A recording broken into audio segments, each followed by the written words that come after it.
तर एका फणीला कमीत कमी आहे ना 1000 फळ आहे. म्हणजे इतकी सुंदर तर इथे शेती आता एक्झिबिशन मध्ये व्हीव्हीएस मामा भेटलेले तर त्यांना विचारत की त्यांना हे कृषी प्रदर्शन कसं वाटलं. मला हे कृषी प्रदर्शन इतकं आवडलेलं आहे की मी आता शेती करत नव्हतो, पण मी शेतीकडे येऊ शकतो.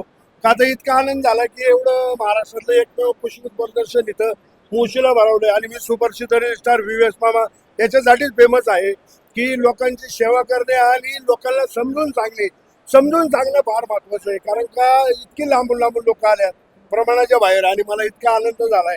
तुमचं मनापासून धन्यवाद करतो, तुम्ही माझी मुलाखत घेतली. तुम्हाला आता इथे एक्झिबिशन बघून काय म्हणजे कोणती शेती करावी असं वाटतंय. मला ही 100% केळीची शेती करूशी वाटते. का केळीची शेती करायची?